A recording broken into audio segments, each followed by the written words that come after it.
ഇരുവൃക്കകളും തകരാറിലായ ഗ്രഹനാഥൻ ചികിത്സാ സഹായം തേടുന്നു. കിഴക്കേക്കല്ലട ടൗൺ വാർഡിൽ കുമാർ ഭവനത്തിൽ വിജയകുമാറാണ് ചികിത്സാ സഹായം തേടുന്നത്. 3 വർഷം മുമ്പാണ് വിജയകുമാറിന്റെ ഇരുവൃക്കകളും തകരാറിലാണെന്ന് കണ്ടെത്തുന്നത്. അന്നു മുതൽ കൊല്ലം ആശ്രാമം ESI ആശുപത്രിയിൽ ചികിത്സയിലാണ്. ചികിത്സ നടന്നുവരികെ വിജയകുമാറിന്റെ കണ്ണുകളുടെ കാഴ്ച 80% നഷ്ടപ്പെട്ടു. കഴിഞ്ഞ കുറച്ചു മാസങ്ങളായി ഹൃദയ സംബന്ധമായ രോഗവും വിജയകുമാറിനെ പിടിപെട്ടിട്ടുണ്ട്. ഒരു മാസം 10,000 രൂപ വില വരുന്ന 2 ഇഞ്ചക്ഷനുകളാണ് നിലവിൽ എടുത്തുകൊണ്ടിരിക്കുന്നത്.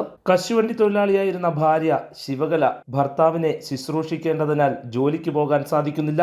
അയൽവാസികളായ സുമനസ്സുകളുടെ സഹായത്താലാണ് ഈ കുടുംബം ഇന്ന് മുന്നോട്ട് പോകുന്നത്. വിജയകുമാറിന്റെ ചികിത്സയ്ക്കായി സുമനസ്സുകളുടെ സഹായം തേടുകയാണ് ഈ കുടുംബം.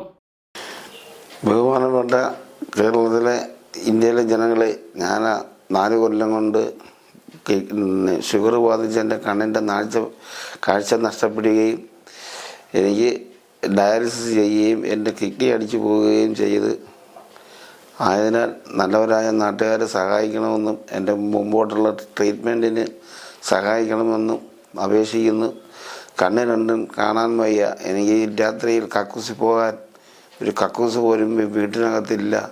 അതിനാൽ എന്നെ എൻ്റെ കുടുംബത്തെയും സഹായിക്കണമെന്ന് താഴ്മയായിട്ട് അപേക്ഷിക്കുന്നു. എൻ്റെ കാലം മൊത്തവും നീരും ശരീരം മൊത്തവും നീരും.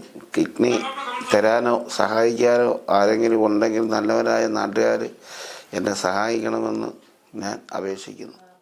സ്നേഹത്തോടെയും ഹൃദയത്തോടെയും ചേർത്ത് നിർത്തി നമുക്കിവരെ സഹായിക്കാം. ഈ കുടുംബത്തിനെ സഹായിക്കാൻ താല്പര്യമുള്ള സുമനസ്സുകൾക്കായി ഇവരുടെ ബാങ്ക് അക്കൗണ്ട് വിവരങ്ങളും ഈ കുടുംബത്തെ ബന്ധപ്പെടാനുള്ള മൊബൈൽ നമ്പറും